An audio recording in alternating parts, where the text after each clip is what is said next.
everybody, welcome back to Brown Bird News. Well, the snow is back, the cold temperatures are back, and the birds are back. Well, at least for a couple of days.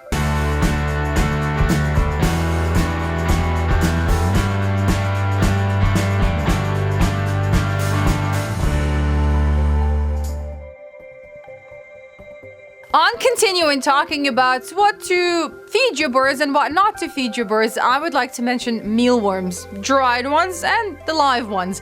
These guys are packed with nutrients and birds absolutely love them. Of course, the live ones are a lot more nutritious than the dry ones, but still.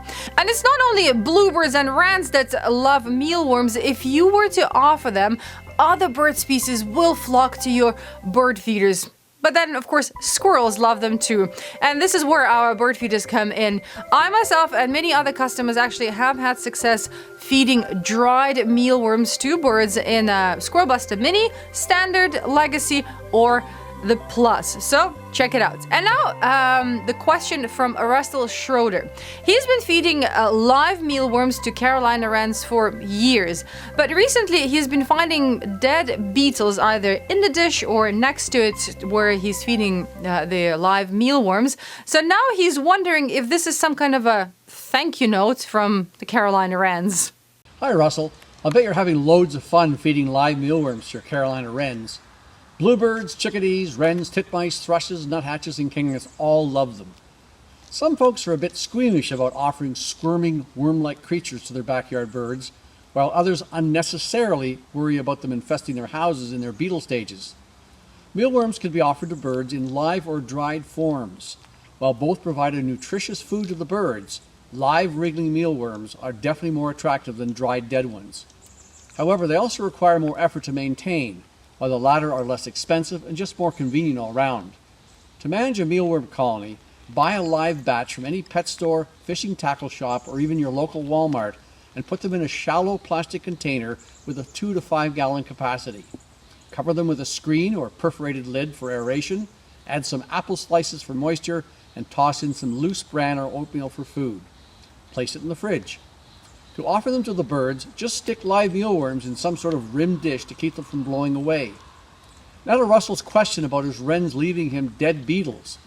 While mealworm larvae eventually morph into a final stage known as a darkling beetle, Russell did rule out that explanation because all his mealworms were all consumed within 30 minutes. So I'm completely stumped as to why the beetles are showing up in his mealworm dish, except to say that I very much doubt that they are being left by the wrens as thank you gifts. Well, it's bad enough we have to contend with shrinking bird populations, but shrinking birds as well? A recent study published by scientists from the University of Michigan found that many migratory bird species in North America are getting smaller in size, while their wings are getting longer. They analyzed over 70,000 specimens that had hit building windows and are now stored in museum collections over 40 years. Climate change is possibly behind it. While most studies on climate change have focused on undesirable alterations to timely events in the lives of birds or shifts in their geographical ranges northward, this is something brand new. Birds evolving smaller body sizes in the face of warming temperatures would make sense when one considers Bergmann's rule, a general biological concept stating that animals living in warmer climates have smaller bodies than their counterparts in the cooler northern regions. What this means is that animals with larger bodies have lower surface to volume ratios than those with small bodies, and therefore they have less surface area and they don't radiate as much heat. So while migratory birds are evolving smaller bodies to give off heat in the warming trends, this would not only be a good thing because a smaller body size also means less potential to store body fat and less energy available to make the long journey. But if they also evolve longer wings at the same time, that could compensate for it. Anyway, that's one take in this new discovery. In my next report, I'll tell you about another take on it, one involving not getting eaten. I am still in shock from all the wildfires in Australia, and the news about almost 1 billion animals killed and a lot of precious habitat destroyed is truly overwhelming. But if you're looking for ways to help out besides just giving money, the Carolina Waterfowl Rescue is looking for knitted nests and pouches for rescued birds and animals in Australia. A few years ago, the CWR put out a call looking for knitted nests for local birds, and their response was just incredible. So they're hoping to get the same kind of response this time. They're also looking for sponsors to cover the expensive postage to Australia. So if you want to help out, please visit their Facebook page for more information. And if you're not on Facebook, please give them a call. Well, Customs and Border Protection Unit in Texas is having a really tough time. And not with the border troubles, but with about 300 vultures that decided to hang out on their communications tower, which is necessary for operations.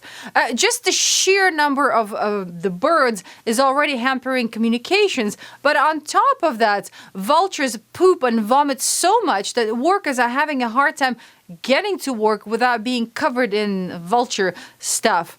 The whole situation is actually becoming quite dangerous because vultures vomit this caustic and foul-smelling chemical that normally kills bacteria on their feet, but it also corrodes the metal that the tower is made out of, making the whole structure potentially unsafe. At the moment, the CBP is installing nets to keep the vultures away from the structure, and if that doesn't work, they will have to hang fake dead vultures, a technique that's actually worked in many places before.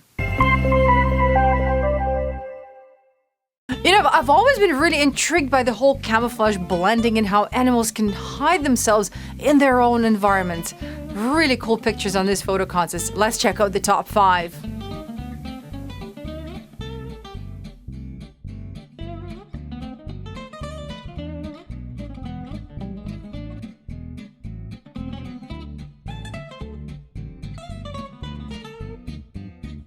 And here's our third place. And the second place.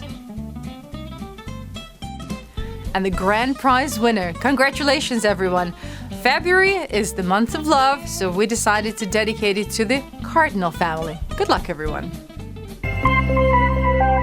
Well, that's it. That's all for this episode. If you feel like being one of the judges on our photo contest, please don't be shy to write to me at Tatiana@brownbirdcare.com. And I'm also curious to hear how busy or not your bird feeders are. Goodbye, everyone.